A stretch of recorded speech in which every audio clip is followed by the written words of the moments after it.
Good afternoon to you all, and thanks a lot for joining this webinar. My name is Laura Colò, and today I have the honor to moderate this joint webinar, the third, organized by the UNICA network, the network of universities from the capitals of Europe, and the 4U Plus Alliance, composed by 8 universities. Today, I will be moderating with my colleague Romita Iucu. He is coordinator of the UNICA EduLab working group, but also doing many things. Coordinating the CIVIS Alliance, active part of the 4U for All community of practice, but I will let him introduce himself after this introduction. So the event was inspired by the publication of the Union of Skills, which highlights the need for a more integrated approach to education, training, and employment policies, and aims to empower individuals across the European Union with the skills necessary for personal and professional success. It calls for higher level of basic and advanced skills, regular opportunities, not only for students, but also for adult learners and non-traditional students. The objective of today's webinar is to showcase successful strategies, case studies, but also challenges from universities and universities alliances in lifelong learning initiatives. Our speakers will share insights into collaboration with industry, digital learning innovations, micro-credentials, and cross-institutional cooperation. First, we will have a short introduction of the speakers given by Romita Iucu.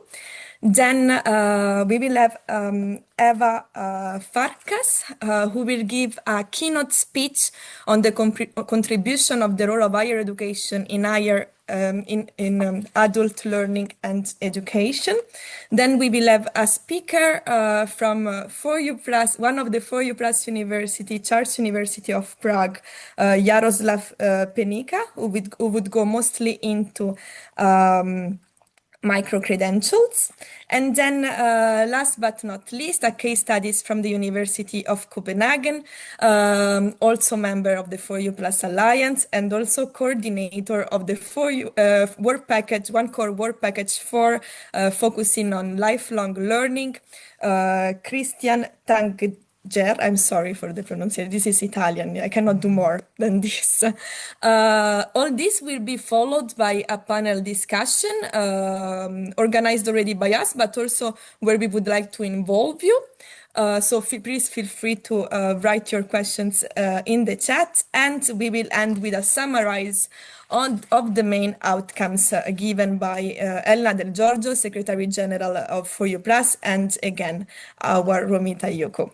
But before we dive in the, sorry, it's not changing, in the event itself, some rules of the house.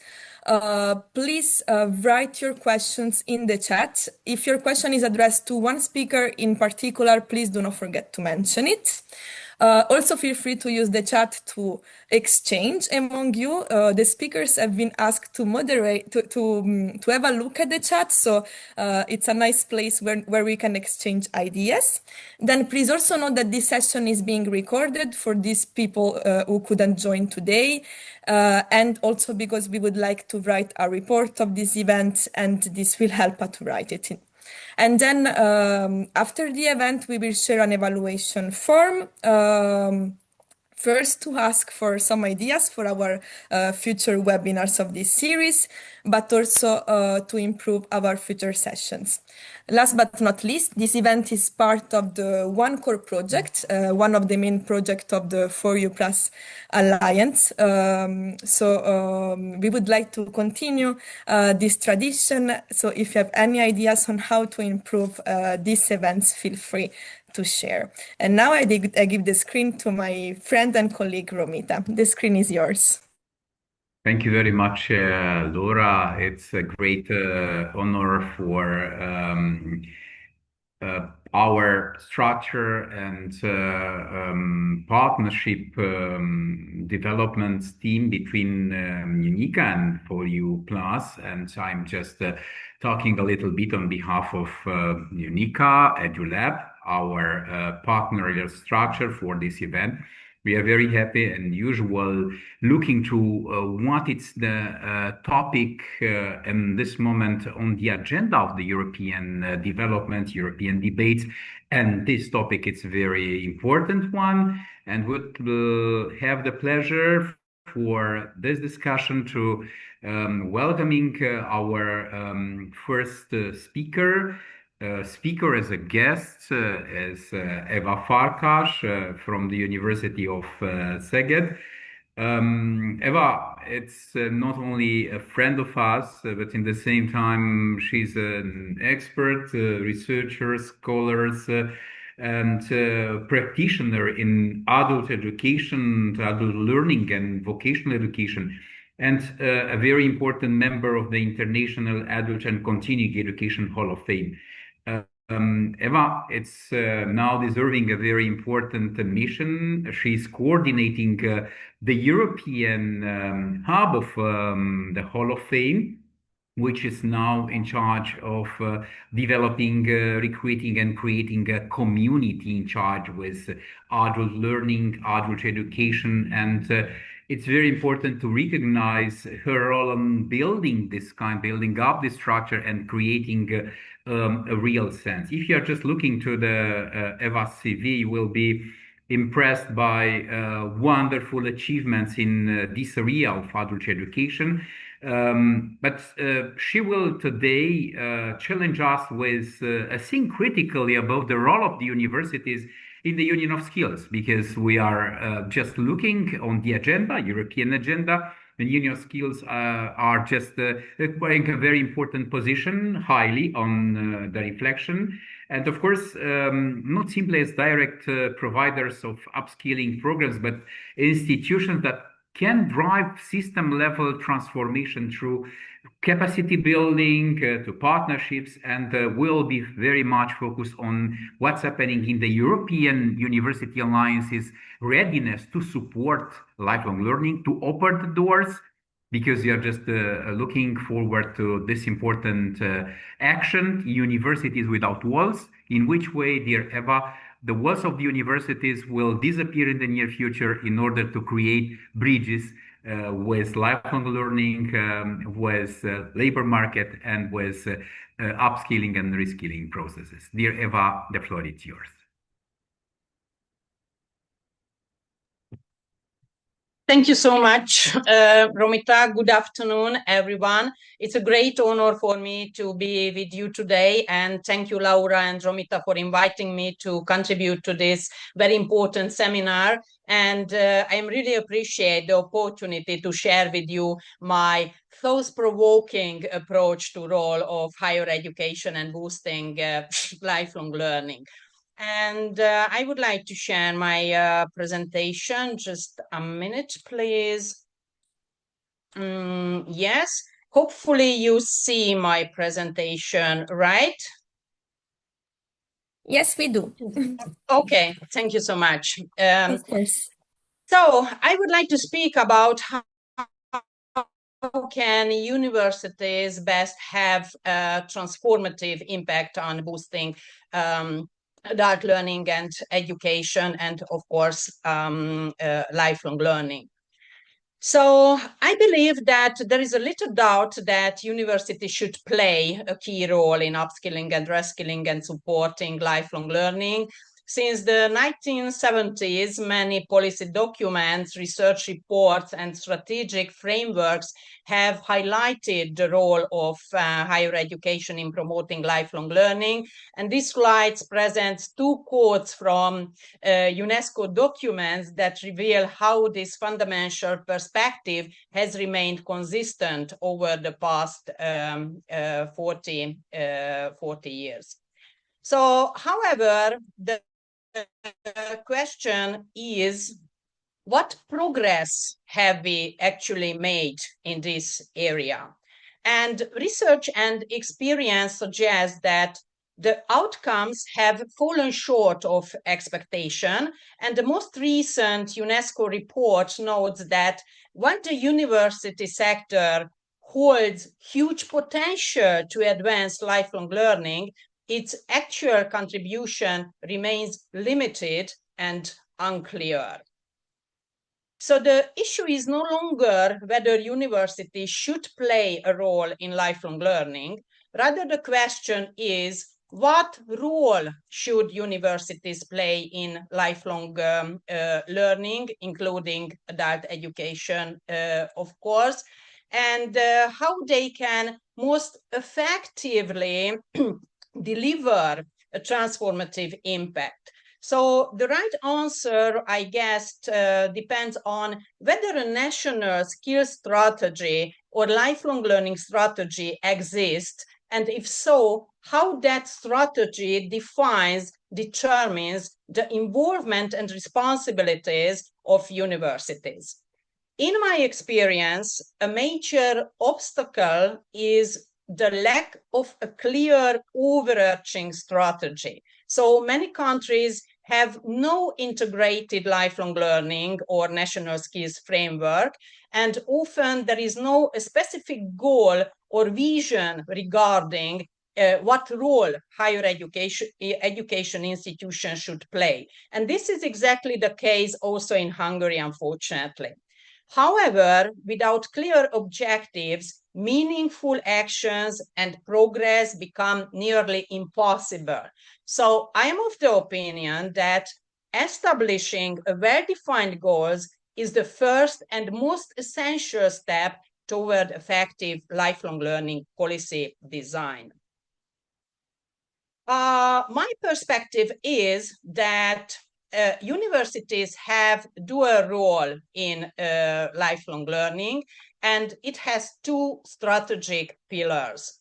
The first is strengthening access, quality, and inclusion within the core higher education degrees. So I mean at EQF levels from 5 to 8, mainly at bachelor and master levels.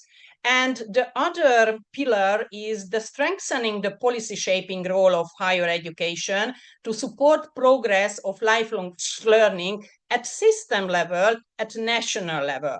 And a distinction needs to be made between two pillars because they serve different purposes and they have different scopes and they require different resources. I am of the opinion that universities must first address internal challenges within formal higher education, primarily bachelor's and master's programs, before expanding their focus outward. So the other pillar is shaping the broader policy. I mean that the university should serve as a hubs for continuous professional development of adult learning professionals and serve as a policy think tanks and advisor. And now I would like to discuss the elements of these two pillars a little bit more detail.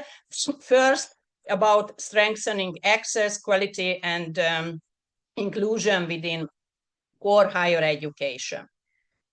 So I am fully convinced that the top priority is increasing participation in higher education.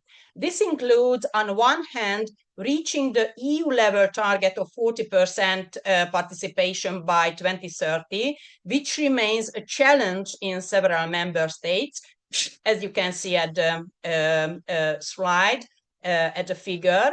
And on the other hand, for success of adult learning, one of the most important issues that universities should be committed about late life learning and opening their doors to older, so-called non-traditional learners.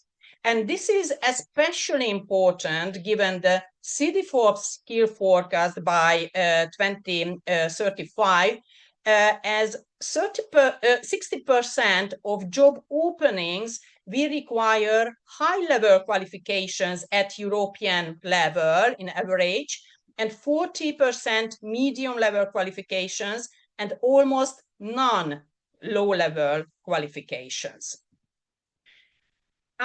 While many European Union countries report tertiary completion rates of 70, 80%, sorry, disparities remain.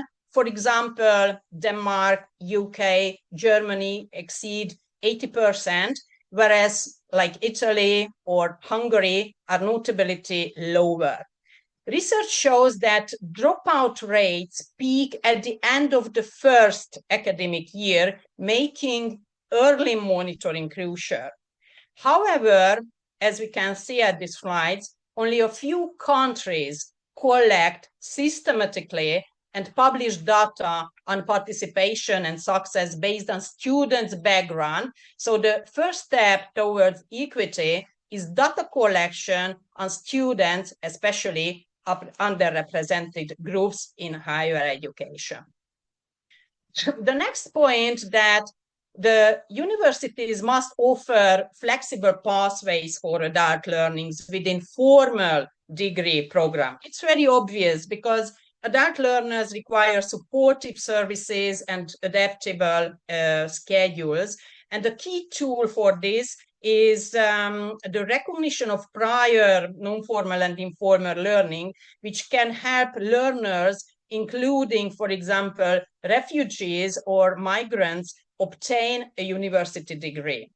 As we can see at the slides, in many Central Eastern and Southeastern European countries, including Hungary, access to higher education without completed upper secondary education is not possible, in contrast to more flexible system in Western Europe.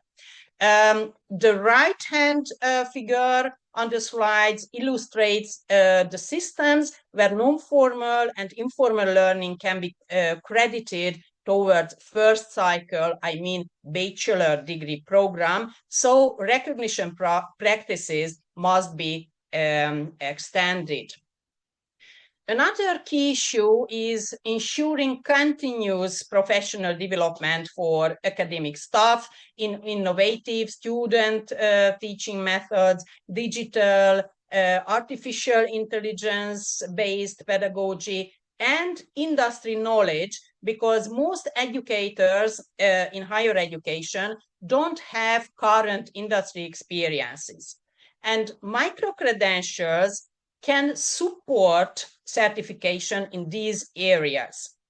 Another key issue, as it is noted in the Council recommendation on attractive and sustainable careers in higher education, that institutions must balance attention between research and teaching and learning excellence, because today academic prestige is still largely measured by research outputs, while teaching is undervalued. So the teaching excellence must be formally recognized and incentivized. And here at this point, it's also worth mentioning the latest PIAG data. So urgent action is needed as basic skills levels across Europe are declining, according to the recent PIAG adult skills assessment data. While tertiary education graduates typically score higher than those with lower education, a degree doesn't guarantee any more proficiency.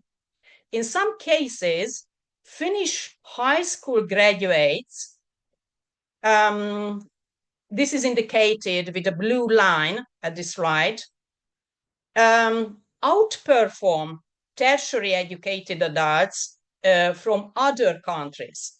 And this discrepancy highlights systematic inequalities in the quality of education and lifelong learning provision.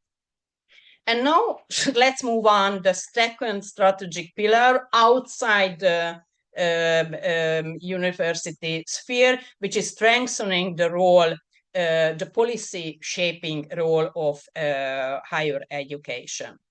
So I guess that universities are in a unique position because they are stand at the crossroads of education, research, and innovation, and they have excellent human resources. And this make it possible universities to become the drivers for the revitalization of lifelong learning and to contribute to addressing the most pressing challenges in the adult learning and education in line with the Union of Skills. However, resources are limited. So it's crucial, important to use university resources the best way, use them smart. I'm fully convinced that one of the areas where universities can best achieve transformative impact on boosting lifelong learning is the professional development of adult educators and adult learning professionals, including curriculum designer, validation expert, career counselors, and other professionals. So universities can serve as hubs for adult learning professionals, and universities shouldn't aim to train every adult learner directly. So universities shouldn't have to focus to provide training program for a wide range of adult target groups because it's not possible. Instead, they should focus on training the adult learning professionals. So training those professionals who deal with very heterogeneous adult target groups. And in respect of quality and professionalism, it's utmost importance that those who work in adult education should acquire professional qualification in higher education, including pedagogical and andragogical competencies, which is often not required to teach in adult or even higher education. So I guess that the professionalization of adult learning professional is crucially important because the professional, methodological, and human preparedness and competence and commitment of educators have the greatest impact on student and learners' success. And teachers are always role models and motivators, and they are lighthouses for students. So next slide shows a good practice for development for basic skills teachers. This is a European level program, and it was developed and implemented by the European Basic Skills Network in cooperation several European universities. So you can find information about it at the link if you are interested. And I also included in my slides artificial intelligence competency framework for students and for teachers. So you can take a deeper look at this after the webinar. So the next issue in shaping a policy is that universities should provide frameworks, standards, and guidelines to help adult learning institutions to effectively provide flexible learning pathways for their adult learning groups, target groups. The next one, I think that universities should also provide expert level, and this is important, that expert level micro-credentials for leaders in government, businesses, civic society, education, media, and so on. So this could be a well-purposed target groups for higher education. So as I mentioned before, I am of the opinion that it shouldn't waste the resources of higher education, but use them for what they do the best. So the well-focused strategy is important. Universities have a unique role in producing cutting-edge research, surveys, and analysis to inform policy design, implementation, and evaluation in lifelong learning. For example, a deep analysis and interpretation of PIAC data is now very timely, and PIAC is a key indicator of knowledge capital, which determines economic growth, and the relationship between labor productivity and literacy is strong, and this suggests that the effect of literacy on living standards goes beyond its effect on unemployment and participation rate. And finally, I guess that universities should serve as a policy think tanks and advisors, so support the data-driven policy making in education, provide evidence-based approaches, boost the professional discussion and collaboration, support effective coordination, and of course, shape and boost the culture of lifelong learning. So all in all, key takeaways could be that clear strategy and policy are crucial. Universities should have a dual role. Continuous professional development of academic staff and adult learning professionals should be the top priority, and university must lead in lifelong learning research, and universities should serve as policy think tanks and advisors. So these are my thoughts and contribution to the discussion for today. So thank you for your kind attention. And of course, if you have any question, I am happy to answer it in the chat. Thank you so much. Thank you very much, dear Eva. It was a wonderful presentation, which are just giving us some important,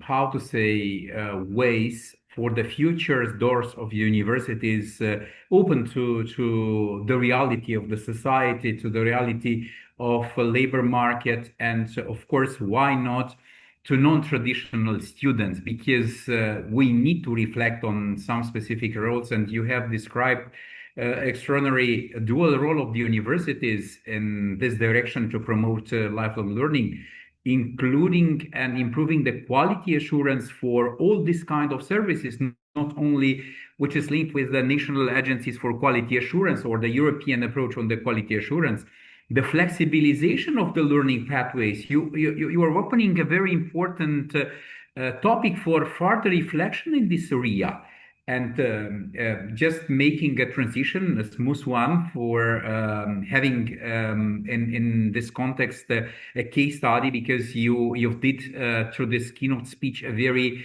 broader overview on what's happening in the universities at the level of the leadership, the governance, the mission, and one important way for future developments are linked with micro-credentials. And flexibilization and opening the doors for having this metaphor in this context linked to the policies, universities as think tank for the future. It's fantastic. To doubling the role in the society for our institutions. It's an extraordinary proposal, and for the university, already member of the European University Alliances, will be a plus. Thank you so much, Eva. I'm sure that the questions and discussions, which will be a little bit later organized and managed by Laura when we'll complete it, the second important stage of this moment, which is just to enter in contact with case study, very important one. It's coming from the university, the Charles University in Prague. And we have a special speaker, Jaroslav Pěnička, and I'm hope that through this specialization of micro-credentials, Jaroslav is expert in micro-credentials. She was worked as head of the Center for Lifelong Learning and e-learning consultant and academic teacher trainer. He gained a significant expertise as e-learning manager at the National Pedagogical Institute of the Czech Republic. And he was deeply and actively involved in the 4U Plus Core One Comprehensive research-intensive universities projects, and especially micro-credentials. That's very important to be in contact and to be aware at the level of university governance that micro-credentials will be in the near future a solution for opening the doors and creating another open environment for the discussions. Jaroslav, the floor is yours. You will be more than welcome to share with us your knowledge.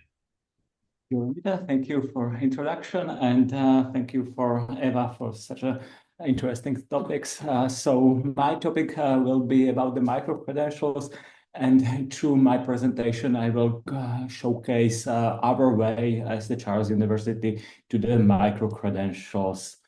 As the general question, why micro-credentials, and I hope everybody knows something about micro-credential, and I really don't want to speak more and more about micro-credentials than everybody knows. I prepare for you some sort of different type of presentation, and I will maybe ask if you have your mobile phones with you, because this presentation will have many QR codes, and you will be accessible to the additional sources through all the presentation. So if we are speaking about the micro-credentials, many people have many things in their mind, and when I will be a little controversial, because let's ask what is different between the courses or programs with micro-credentials and another lifelong learning courses. And answer could be 3 different ways, but one of them is this one. So if you have your mobile phones with you, you can go through this QR code and you can see the micro-credential from the Charles University. And if we are speaking about the micro-credentials, we speak about some kind of electronic record.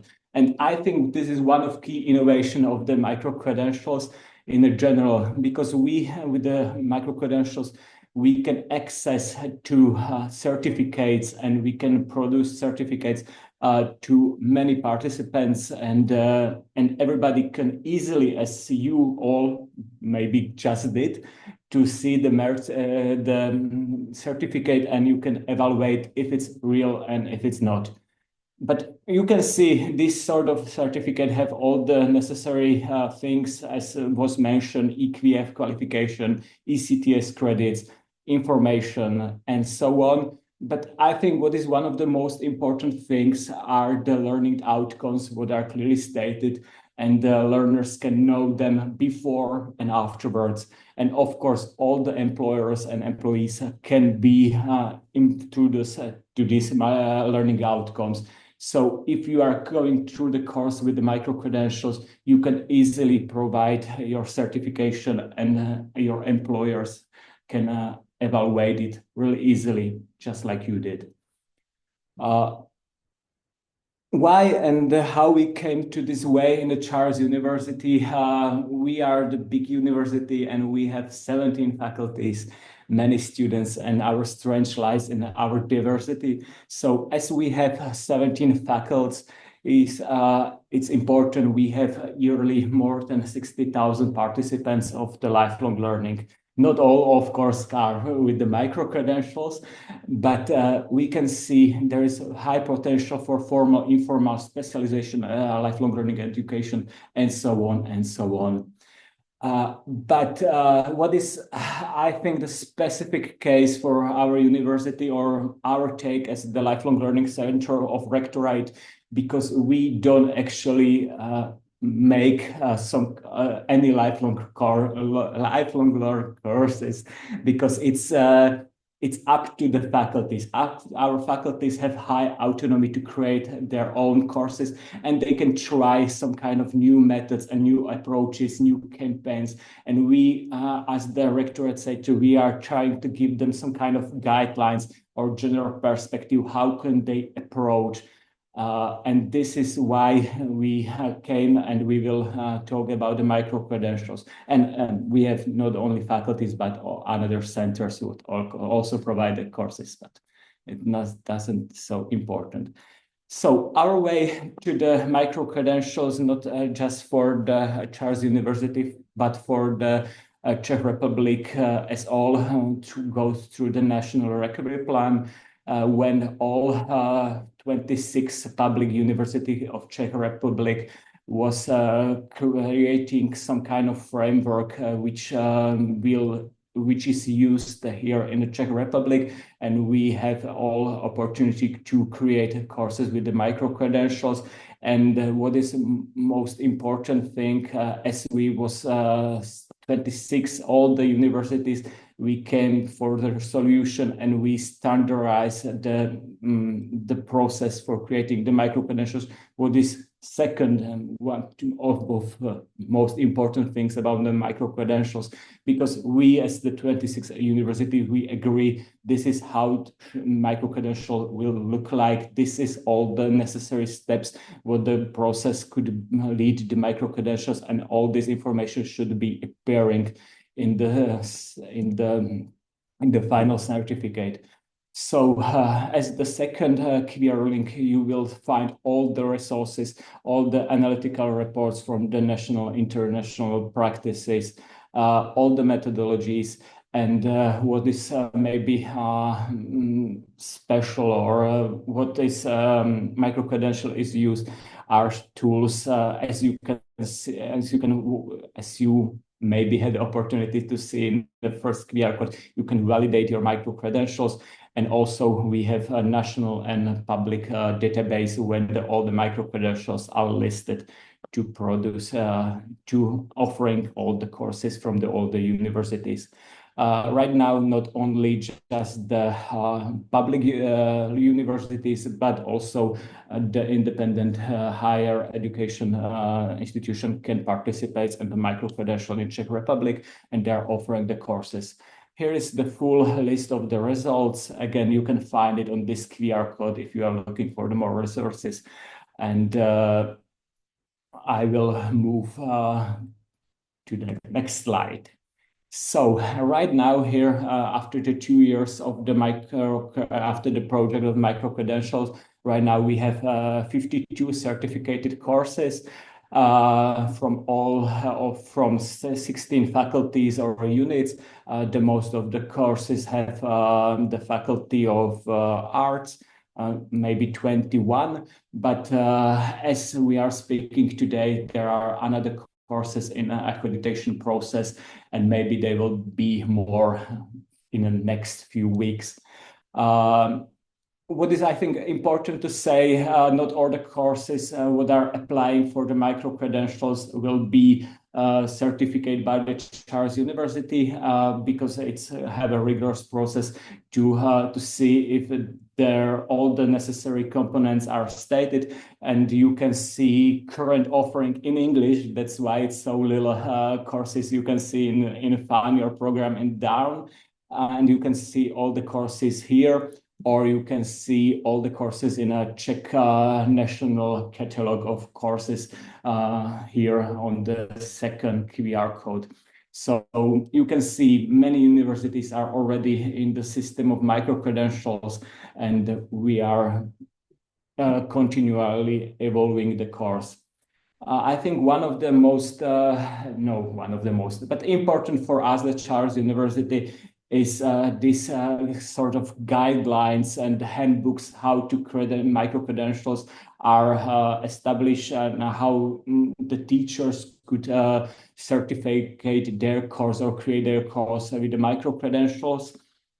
And you can see all the necessary document inside this QR code. But what I will point to you, what I point out is point 3, where internal board of accreditation will evaluate all the micro-credentials. They have the specific board of the experts who will take a look all the list and all the requirements for the micro-credentials courses, and after, if there'll be all the tasks, it will be approved, and it could be seen in that catalog what you see on the slide before, and so on.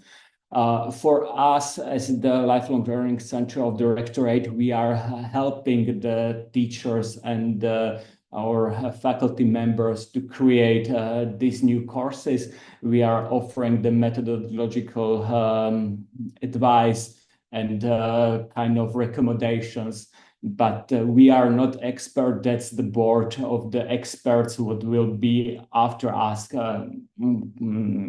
have the criteria for this micro-credential in the future.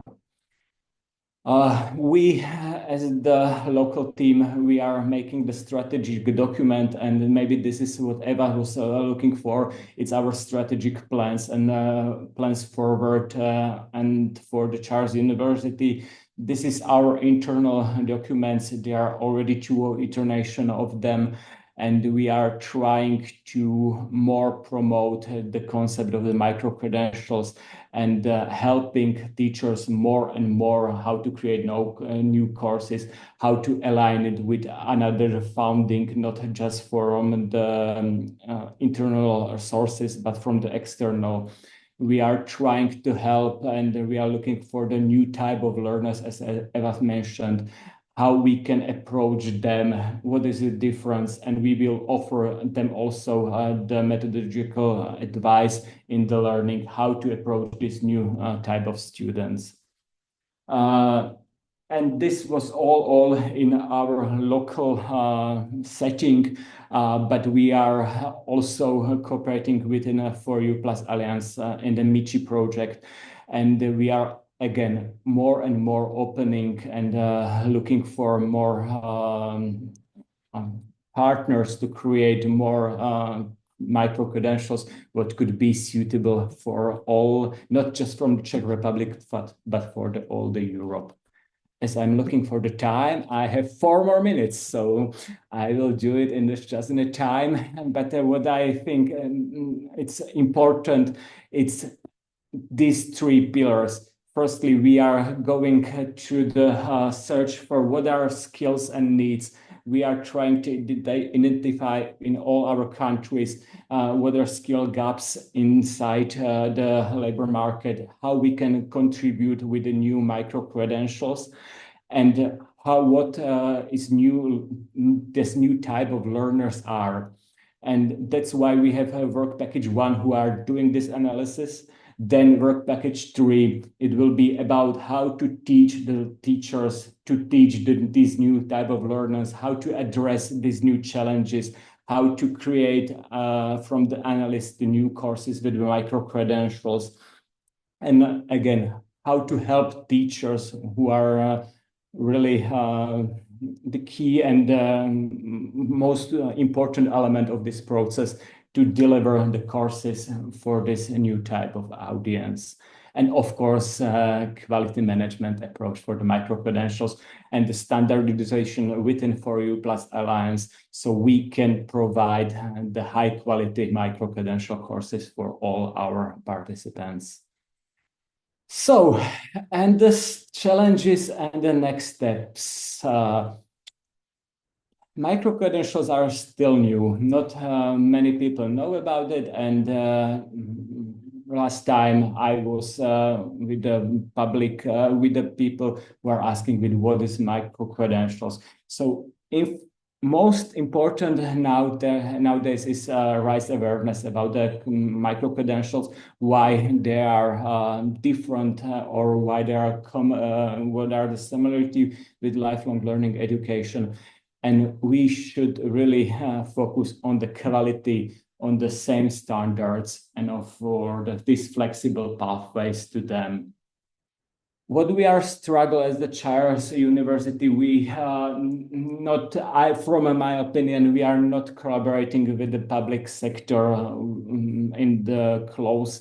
We need to be more engaged with employers and work with them to providing the relevance micro-credentials based on their needs. And that's how we can align our courses with the market skill needs. And of course, we can cooperate with them to endorse the micro-credentials or even create some specific ones based on the needs.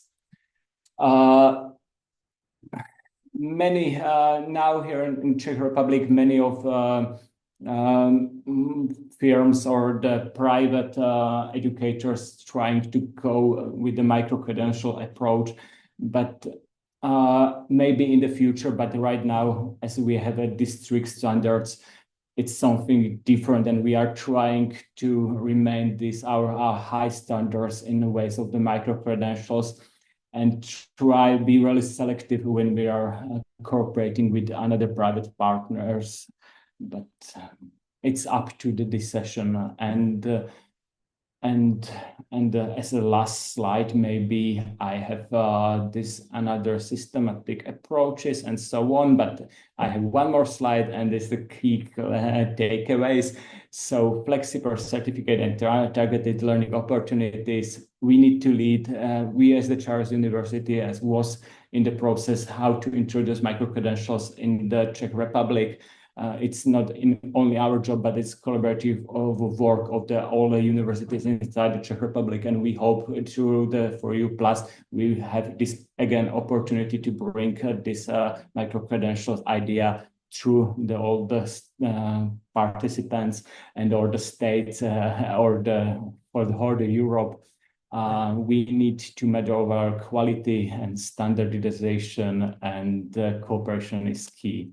So this is my key takeaways, and this is thank you, and you will find all the resources in the end of the presentation. So thank you all, and thank you very much, Jaroslav, for sharing with us the perspective of the Charles University in embedding micro-credentials into the long-term strategy, which is an important institutional strategic actions coming from your institutions, and the role of this initiative in the For You Plus Alliance, which is just giving an intersectorial or something more than constructions, designing on the modularization or the flexibilization based on micro-credentials philosophy. That's an important asset. Thank you very much, Jaroslav, also for the involvement in the new FAB project. We are recognizing your contributions as well in another important construction or joint construction on the micro-credentials area. Thank you so much. Now we are just going to the third speaker, Professor Christian Tangkjær, Head of Continuous and Lifelong Learning at the University of Copenhagen. Christian has worked within university-based lifelong learning for many years. University teachers, program director, vice dean of the Copenhagen Business School, and now it's the lead of the new strategic initiative, the University of Copenhagen, and with a very large expertise and which combines pedagogical, didactical, and lifelong learning.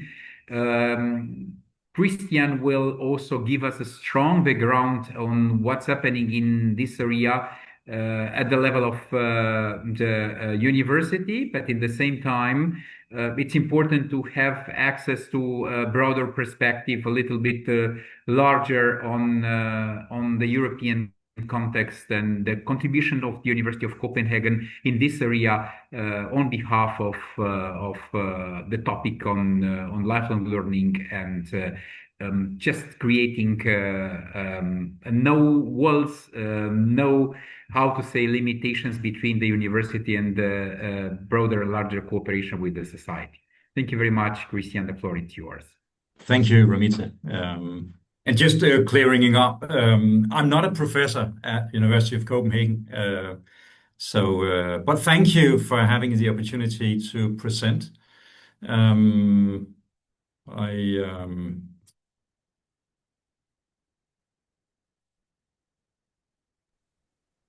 you?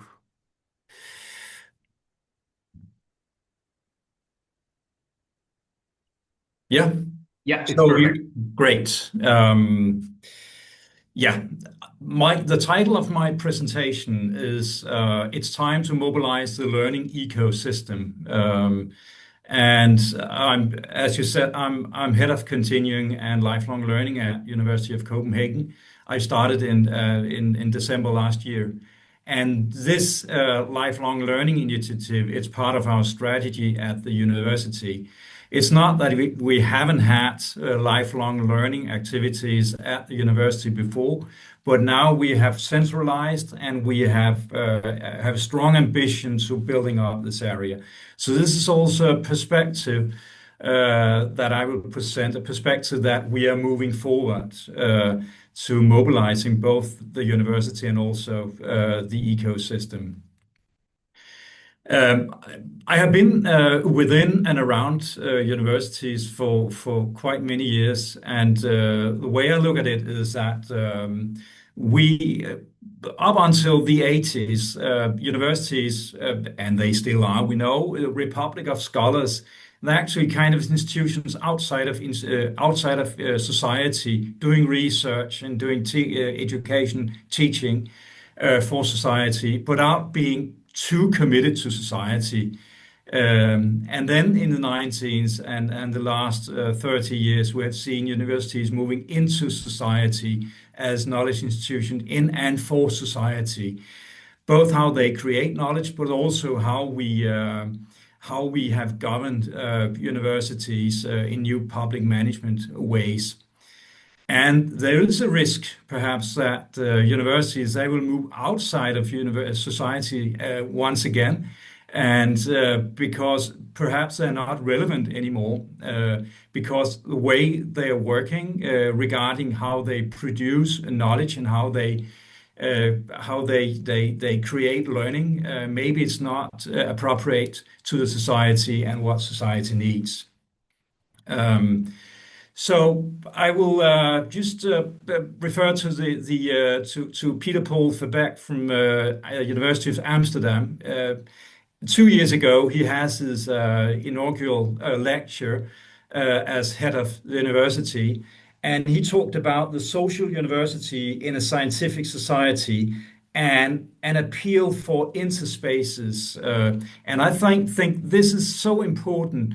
The universities need to be better at creating interspaces between university and society, which means that we need to both produce knowledge in new ways, but in this webinar, we need to design our learning labs, communities, spaces in different ways, and in close interaction with different other external parts. And I find this interspace is very important, and this is about mobilizing the ecosystem, which I also believe is difficult for universities, because we also, as universities, we would like to control what we're doing and control and qualify learning, of course.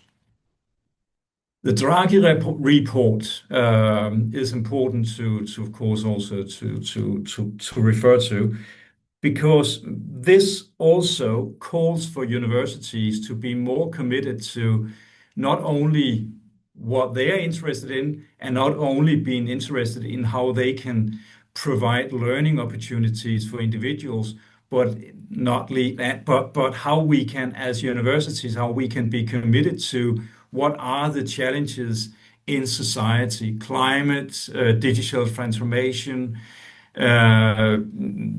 health, you name it. There are so many grand societal challenges that we need to commit ourselves to, which means that we need to change our perspective regarding learning. So it's not only about upskilling and reskilling individuals, but it's also about how to support the society in its capability to deal with this grand societal challenges. And this is an eco perspective that we need. And we cannot do this by ourselves. In Denmark, universities, they have a very important position in providing lifelong learning activities. But I believe we only have perhaps 10 or 15% of the market, because we have private providers of learning opportunities and activities. So we need to collaborate strongly with these providers as well. The learning ecosystem is really about focusing on the learners and where they are, and they learn in how they do their practical professional tasks. They learn together. They learn when they learn when they are in a classroom together with a professor. Perhaps they learn when they access a micro-credential something, but learning is more dynamic, it's more complex. And as universities, we need to commit ourselves into this both formal and informal learning spaces that is needed.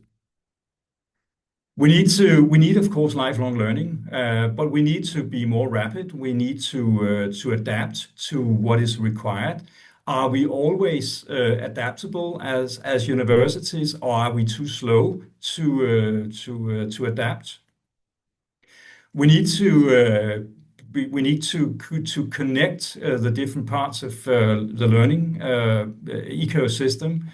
Are we always very good at collaborating both with other universities regarding lifelong learning, and are we always good at collaborating with private providers of lifelong learning, or are we good at collaborating with companies and organizations regarding lifelong learning?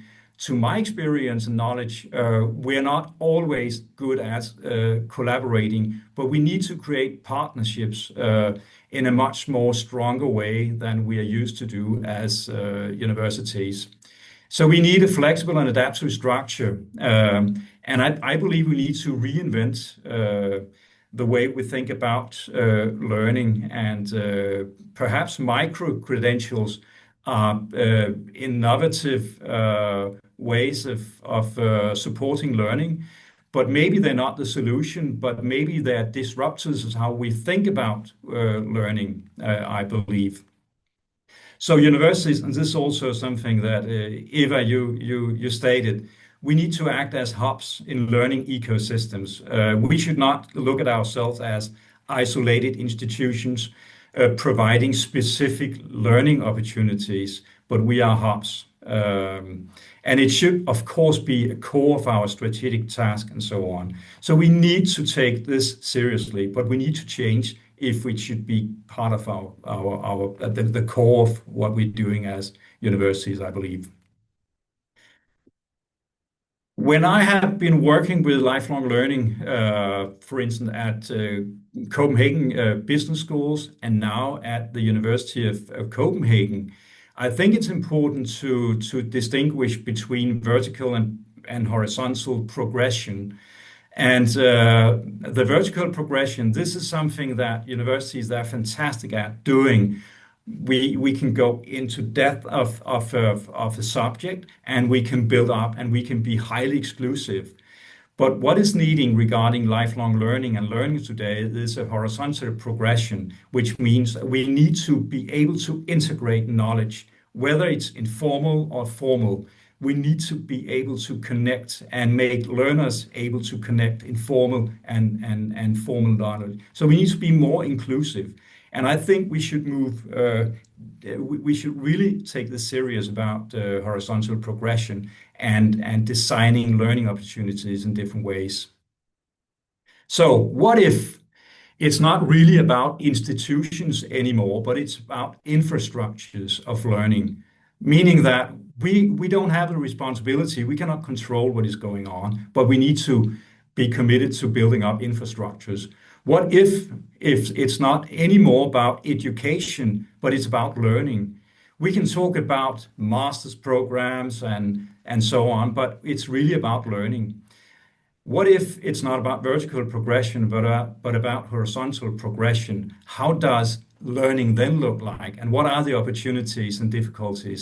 And what if it's not about the ego strategies of universities, how to make a profit and how to control learning opportunities, but what if it is about the eco strategies, collaborating with other providers, companies and organizations and so on? What if then? How would it then look, lifelong learning? At the University of Copenhagen, we're about planning a mission-driven project for that will take place in the fall.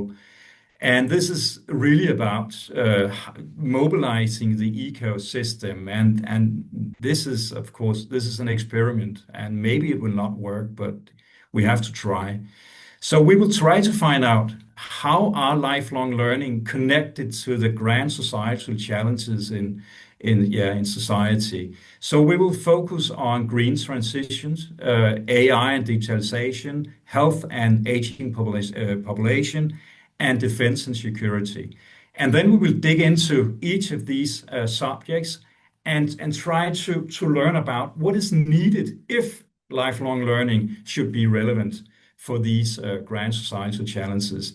And then we will have a summit, a conference in November the 18th, where we will dig into, we will talk about what are the findings from these mission labs, and then we will make a policy report that hopefully can give us some ideas about how to mobilize the learning ecosystems for lifelong learning.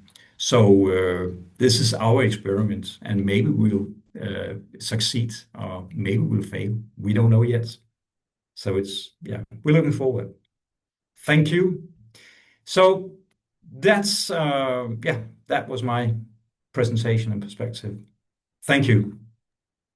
Thank you very much, Christian. A very deep presentation at the messages level sent to the community, and a very challenging reflection on the way of the future navigating universities between tradition, relevance, and irrelevance. It will be a very important question for how to say the mind-setting process of the European leadership when they are just taking in our hands what's happening with the destiny of the university, especially or including here the reflection on the European University Alliances. Wonderful speakers, wonderful topic of discussions. Now I'm just returning back to Laura for continuing and just guiding the question and answering as an active process. Thank you so much. It was a privilege for me to moderate this session. Thanks a lot, Romita, and thanks a lot to all the speakers. Indeed, very provocative presentations. Before I start, I also would like to thank, I forgot before to thank our communication managers, Alexandra Duarte from UNICA, Katarzyna Sieranka from 4U+, Marta Breli-Wazorowska from 4U+ as well, and Maël Constantin and Ines from UNICA, because they also organized this event and they should have some credits. I would have a first question for Christian, and then maybe I will go through also through the questions received in the chat. You mentioned a very nice concept, moving from the ecosystem, where an institution works independently, towards an ecosystem where multiple actors collaborate for lifelong opportunities together. And you already mentioned that it's complicated already for institutions to work in this direction. So I'm challenging you more and asking, how do you think alliances can adopt also these approaches? How can they also adopt this ecosystem approach? Since it's already so difficult for institutions, how can alliances maybe move forward or solve this issue? Thank you. I think one way of looking at this is that lifelong learning it's primarily driven by it is driven by an economic logic. So we need to make money on this. So we have participants paying for participating, and whenever there is a business, then you should share it. And how do you do this? And I believe if we only have this business perspective, then it's actually pretty difficult to collaborate. But if we have a long-term perspective at the societal level, then I believe it is possible to collaborate. And then we need to coordinate in a more flexible manner, and we need to have a focus on the learners. And we don't know about when the learners learn, but how can we commit ourselves to creating an infrastructure together with business companies, together with private providers, so so we are committed to building up an infrastructure. I know this is a kind of hocus pocus answer, but I believe we need to commit ourselves to society. We need to commit ourselves to a kind of abstract infrastructure of learning. Yeah, and we're only a small part of this as universities. Yeah. Thanks a lot. Very insightful again. Now I will go through the questions we received in the chat. I'm already seeing Jaroslav replying to one of it. And please feel free also to send other questions if you want to. Jaroslav, we received a question from Alexandru from the University of Bucharest for you. Are there any micro-credentials developed in cooperation with other providers, not higher education institutions, also to connect to what Christian was saying, and which are certified by such a provider? If not, is this something to be considered in the Czech context? So, Jaroslav, the screen is yours.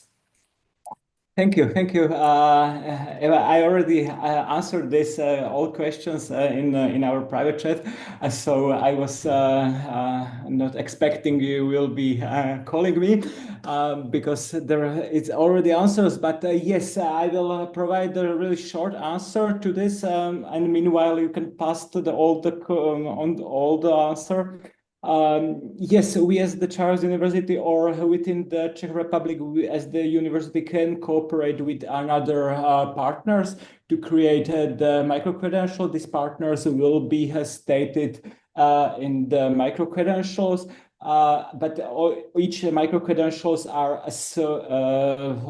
produced by the university with collaboration with the partners. So right now there is not possibility to partners be just from the outside. And for example, we as the Charles University, we are really carefully make collaboration with the partners if they really produce, if it's beneficial from both sides. Because we are really trying to maintain the high standards, but possibly, yes, it is. We are trying to work with them, not from just the Czech Republic, but from the America. Many of our alumni are wanted to cooperate with us to create the micro-credentials, which is another big area what is really interested in the micro-credential sphere. It's really our alumni who left country and now they want to contribute and come back to the university and share their experiences and the knowledge to other students. So yeah, I will be this informal, but the better answer I write down. I'm sorry. Okay, thanks a lot, Jaroslav. So just to do the tour of the speakers, we also received one question for Eva Farkas. Actually, it was two from the same person. So Dominique asked whether you include non-formal training or education in the way of recognition of micro-credential in a full sectoral qualification. Can you be the last step for the certification of the qualification by step with assessment of the micro certification? Yes, thank you for the question, and my very brief answer that definitely yes and yes. A little bit more detailed way. So the main drivers for including micro-credentials into the formal qualifications and into the national qualification system is, in one hand, recognize learning outcomes obtained through various learning pathways, including formal, non-formal, and informal learning, can encourage individuals to upgrade their skills and obtain a new competencies. As I see at the European level, there are two main approaches can be taken to position micro-credentials within the broader recognition of prior learning system. The first is that whether we can consider micro-credentials as an outcome of prior learning assessment and recognition. And the second approach is to look at the micro-credential as a tool that can potentially facilitate the prior learning assessment and recognition process. And in this context, it's a very important question that can micro-credentials awarded, issued based on prior learning assessment, and the certificate we issue based on prior learning assessment can be considered micro-credentials? Or can micro-credentials only be issued after the training and learning activity? So I would say this is a big debate at European level. You know, European Commission, European recommendation determine the principles, and there are very range practices regarding the micro-credentials at European level. So I would say that the sectoral and professional skills certificate can be either awarded upon completion of an organized learning activity, followed by a form of assessment, and based on prior learning assessment. This is allowed by the European recommendation. And I would like to bring one more aspect, and this is the workplace learning. So this is a big issue that developing and issuing micro-credential is a privilege of universities or not? I think not. So the workplace learning is a fundamental element, because not every people are involved in a training courses every day, but every people work every day, and or most of them.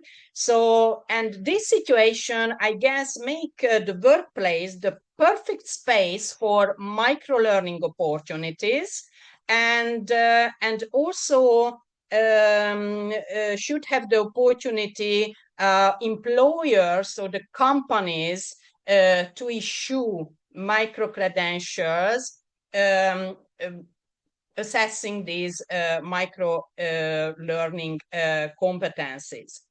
And the other aspects could be that micro-credentials, and I would like to reflect the question whether only in the university track we can issue micro-credentials or not. So in the field of adult learning and education, would be important to issue micro-credentials as well, because micro-credentials could serve as an effective tool to increase motivation and engagement in learning among disadvantaged target groups. So I mean adults with low basic skills, NEET youth, migrants, and other disadvantaged target groups, because adults can advance in their competence development in a small steps and receive a certificate of successful completion of for each small unit, and it has a very positive effect on their motivation and on their engagement.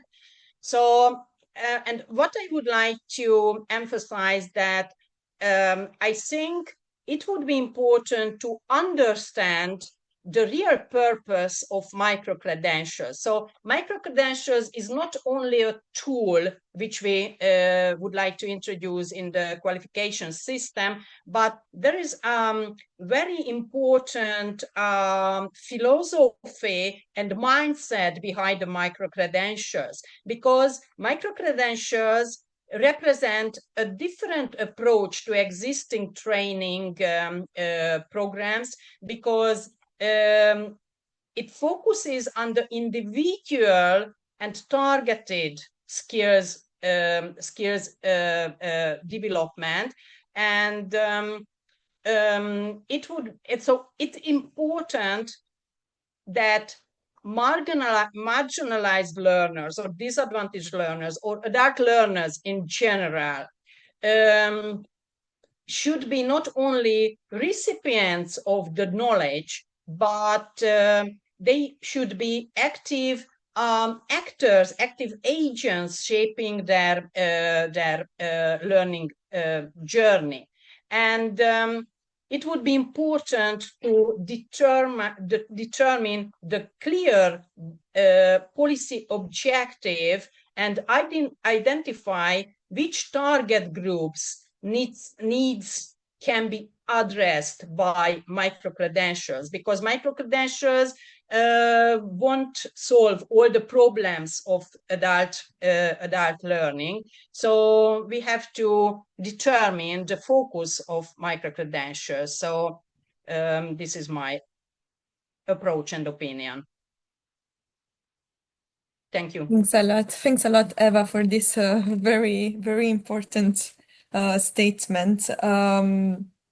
Then I have another question now for Jaroslav, because you spoke about your case study, your successes. I was curious also to hear about the challenges. So what are the challenges in balancing the need for innovation while you maintain academic standards, institutional autonomy in lifelong learning, and also the creation of micro-credentials? And also to, again, make the link with alliances, how could alliances collaborate also to ensure this balance is respected?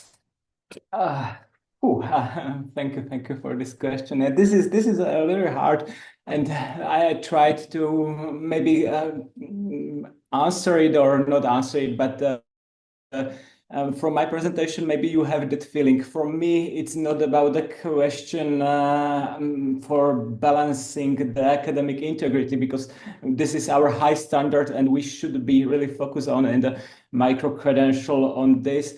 But yes, the question is how we can approach this new type of learners, how we can provide this flexible learning opportunity for the another type of learners. And real value what I see in the micro-credential or this balancing is like really try to find approach with another partners and another alliances. And another approach is not just from the teacher point of view, but from the students in real cooperation and between all the partners and between the learning process, so teachers and the learners. So yes, this is a really challenge, but we cannot compromise of the high standards. But what I think it's important, it's opened the university for more and more students. and I don't feel when I first time cross across these micro credentials, I was thinking like, okay, I have many interests, and maybe I could go to study some new course, but I don't have enough time for that. So maybe I can go just for one course, and I will see if it interests me or not. And if yes, so maybe I will take another course and another and another. And for in 2 years, I will just start thinking like, okay, maybe I will finish this master or bachelor degree. Maybe I will finish this study. And yeah, and this is like the opportunity for all of the students. And all of the from the all spectrum.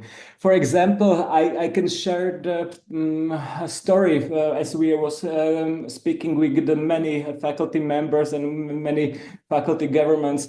Many times in university settings, as the education here in Czech Republic is free or very cheap, so many excellent students will apply just for the bachelor or master's study programs, and they just cherry picking some courses what they are interested on, and they will not finish their studies because there was interest only for the few courses.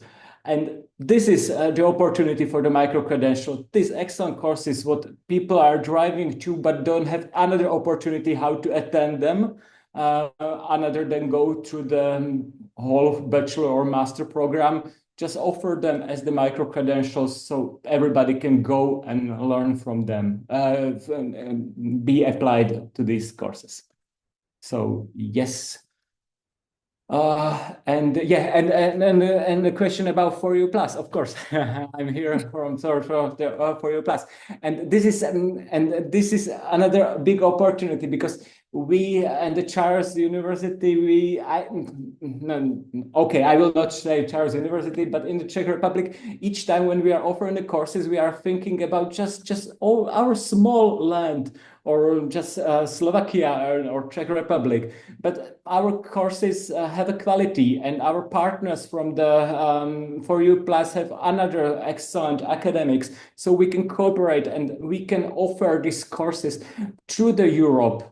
And not just for the Europe, for the America or from the Africa. So we can really uplift this modular learning process and these new ideas and answer the crucial questions for global wide with the micro-credentials or lifelong learning. Because as I told you from the presentation, from me is just this certificate and the standardization and everybody understanding what is inside the micro-credentials.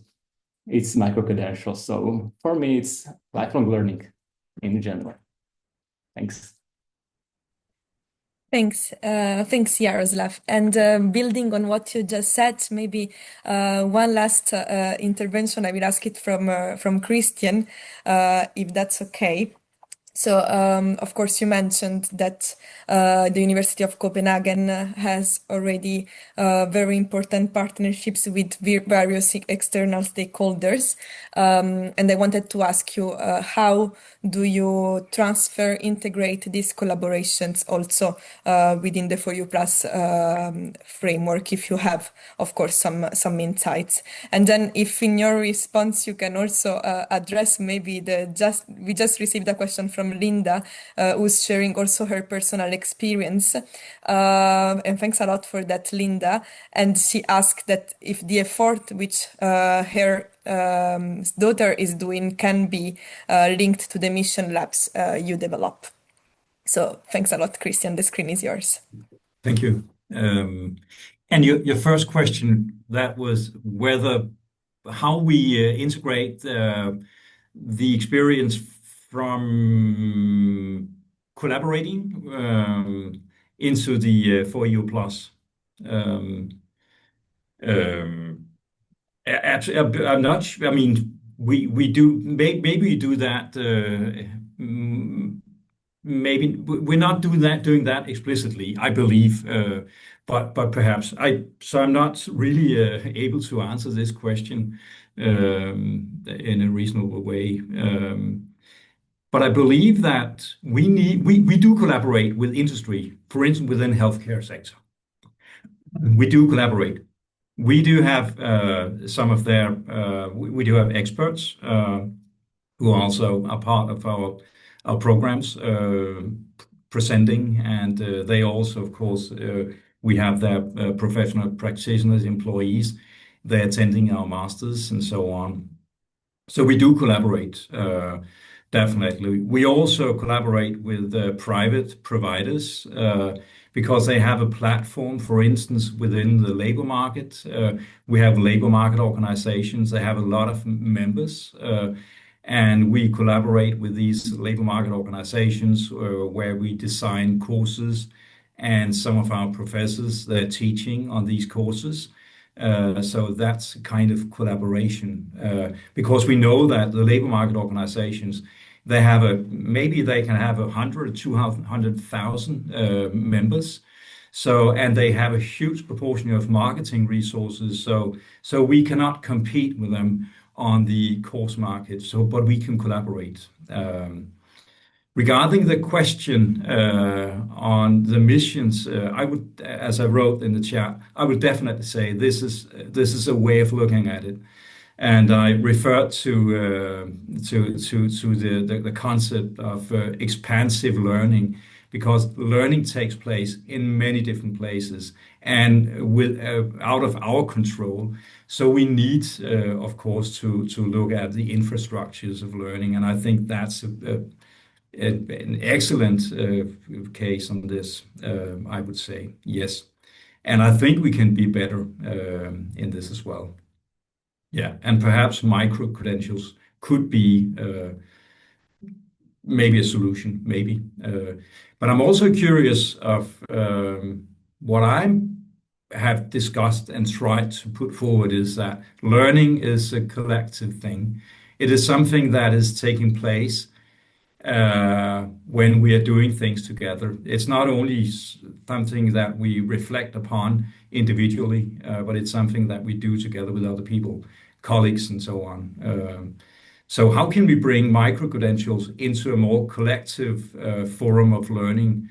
And perhaps, Eva, this is something that you already have addressed, but I think maybe there's a risk of micro-credentials will too much individualize learning. And we all know when we have been in a classroom teaching students, professional practitioners, what they really learn about and what they really learn from is the dialogue they have together. And the knowledge, the research that we bring forward, it's only a framework for their dialogue, and it's only an infrastructure for their dialogue and learning together. So how can micro-credentials support this kind of learning that we know takes place? Thanks a million, Christian, and also Eva and Jaroslav for all your contributions. My colleague Marta just sent an evaluation form in the chat. I really invite you to reply to it, but especially to focus in the last two questions and the topics you would like us to address in our next webinars. And also, if you would like to collaborate with us, we saw that also there alliances are joining, so we would really like to learn from others as well. So thanks a lot. I will give now the floor first to my colleague Romita for his final words and some takeaways from this panel discussion, and then you see on screen also my colleague Elena Del Giorgio, new Secretary General of 4U+. It's a way for us also to introduce her as a Secretary General of the Alliance, so she will also say some final words, but we will stick in the time. Maybe we will take 5 minutes more. Thanks a lot for your patience. So Romita, the screen is yours. Thank you very much, Laura. For me, 1 minute will be enough. Then Elena, it's just following me. I'm so happy that we are just going to share this stage, we are always being in contact at the For You for All level, and we are discussing the strategies. One important point for the future reflection on the For You for All will be the placement of this topic of lifelong learning, universities without walls, universities focused on the third mission, universities open to the dialogue with the society, will be perhaps a priority, because we have been in contact with deep arguments, with profound reflections, and we are very grateful to our speakers, panelists, on just giving us an important munition for the future. We will be in a context very much linked with the reflection concerning the future of our universities which be connected, then will not following a reflection on the single units. We are in this moment in the platforms, in cooperation, in transnational, transborders, and that's fantastic. Transcontinental, why not? Because African partners are just entering in this equation, and we need to be equipped with some specific instrument on this direction.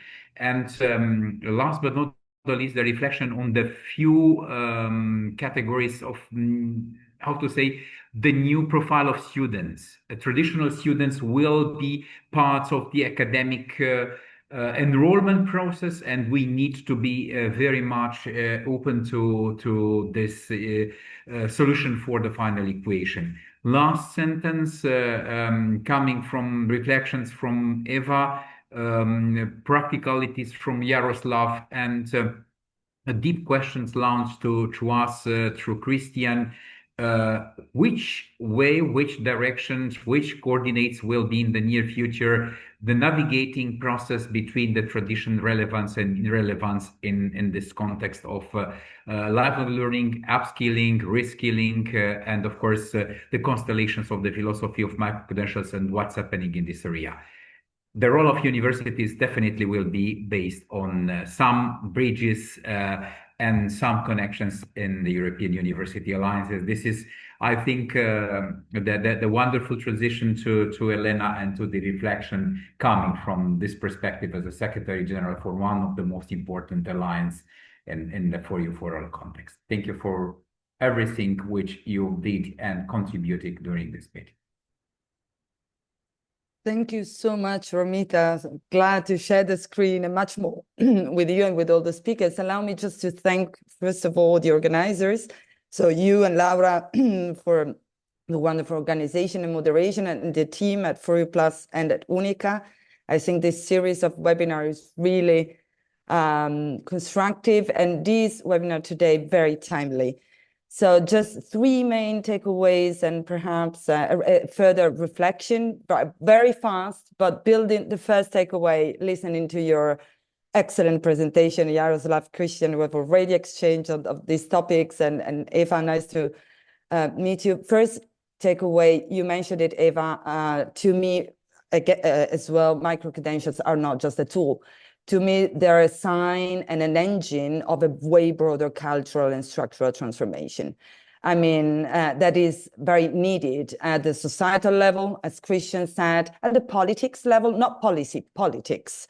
So the topic of lifelong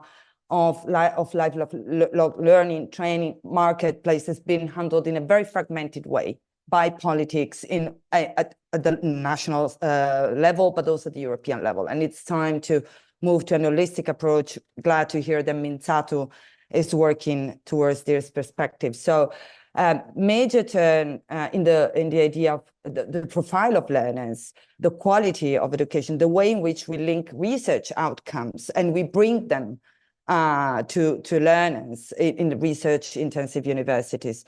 So I totally agree that this is exciting times, difficult, but also exciting times, and to observe major transformation. And the second takeaway is perhaps the role of alliances in this. So as this is, of course, the perspective of For You Plus, I think alliances have huge potential. You mentioned potential, Jaroslav said it, potential in exchange of practices among the partners and in linking the ecosystems, in raising the bar of the quality of our teachers through exchange. So this is what we are doing within For You Plus. Jaroslav mentioned the Michi For You Plus project. We're really proud, I have to say, of this. Policy experimentation project, very much looking forward to implement it. Christian mentioned the initiative that has been launched at Copenhagen University, and For You Plus will contribute to it. So very happy to collaborate. And perhaps a third and final takeaway, a recommendation, this has been tackled less, but this turn requires university to rethink their relevance, the way in which they place in society, their relevance, but it also requires a new way of thinking about support and financial measures. So we're asking universities, we want to as universities, to further develop, to embrace new tasks and challenges, but for this to happen, support and investments are needed at the universities level and at the alliances level. So we need to size the momentum here, and alliances need support for them to be able to deliver on this, for us to be able to deliver on these ambitious. And we're seeing cuts all around Europe, in many member states towards higher education. And I think if I can leave with this message, this is the time to invest and to support the vision of universities play an even more crucial role in society, as Christian said very well. And so thank you. I think this webinar is part of a movement. I would call it a micro-credentials movement, more than a policy or something. And so thank you very much for organizing this. I'm very excited to be part with all the colleagues at the at For You Plus, within For You for All, with you all being part of this endeavor. Thank you very much. Thank you to you all, and see you next time. Don't forget to fill in the form. Bye. Bye. Thank you. Goodbye.